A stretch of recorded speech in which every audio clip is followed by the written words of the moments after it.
merciful.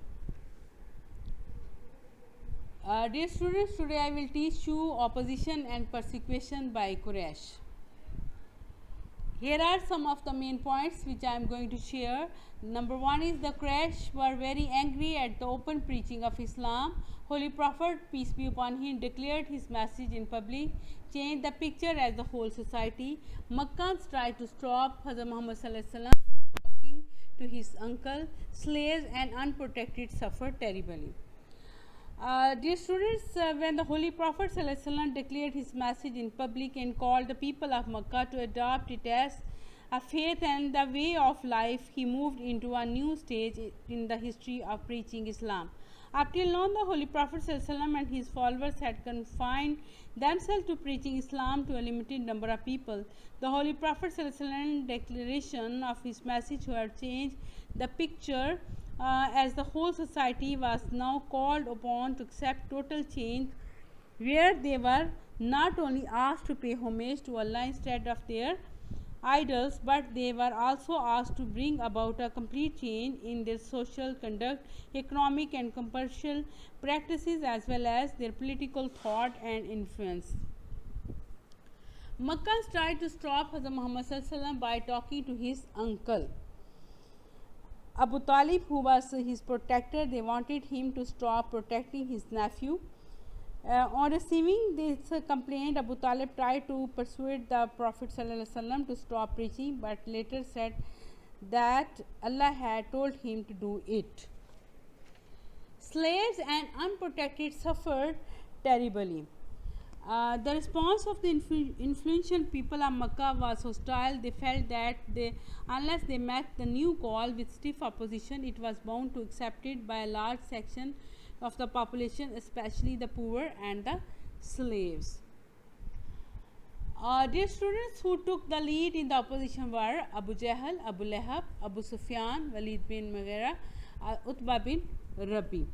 Among those who took lead in the opposition were most influential chiefs of the Quraysh, as already I have mentioned the names.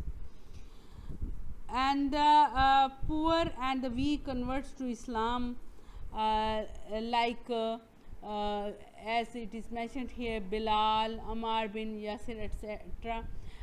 Rich and respected people were not spared. Talha, Zubair, Sayyid bin Zaid, Sayyid bin Usman, Abu Bakr, Abdullah bin Masood. They were thrown into prison and starved and then beaten with sticks. They were exposed to the scorching heat of the desert sand, and where they were offered the alternative of worshipping idols or that. Some of them died of the effect of the torture, but none renounced his religion. Even rich and respected people like Talha, Zubair, Sayyid bin Zaid were not spared. Opposition increased gradually. Rubbish and thorny bushes were thrown on Holy Prophet ﷺ, and abuses were hurled at him. Once, when he was praying in Kaaba, a Quraysh rolled his sheet and round his neck and tried to strangle him. Another time, when he was prostrating during prayers, Abu Jahl placed filth on his back. His daughter Fatima removed it from her father's back. The Quraysh launched a complaint against the Holy Prophet, peace be upon him, calling him a madman, a poet, a magician.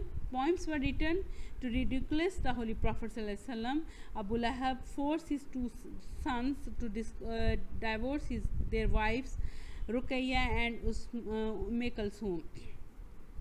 The Prophet ﷺ's daughter, when the Prophet ﷺ's second son died in infancy, Abu Lahab rejoiced and called the Prophet ﷺ Abtar, a man cut off with no male offspring. His wife used to put thorns on the path which the Prophet ﷺ was expected to take in order to cause physical injury. In spite of all these Disgusting my ears, he continued his work with increasing vigor and determination.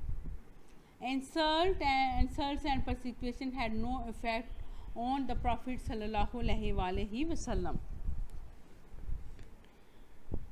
As I have mentioned, the Quraysh went to Abu Talib and asked him to withdraw his protection and restrain his nephew from preaching, otherwise they would resort to violence. When Abu Talib pleaded to Holy Prophet ﷺ not to bring disaster to himself or to his family, the Prophet ﷺ replied, "O uncle, even if they place sun on my right hand and the moon on my left to force me to renounce my mission, I would not stop until God fulfills my mission or destroys me in the process."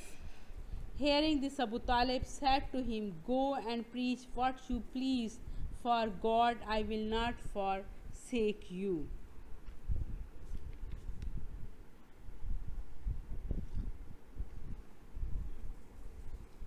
All of them, after that, the determination of the Holy Prophet sallallahu alaihi wasallam was when Abu Talib saw the determination of his nephew, he told his the determination of the Holy Prophet, peace be upon him, was very strong. When Abu Talib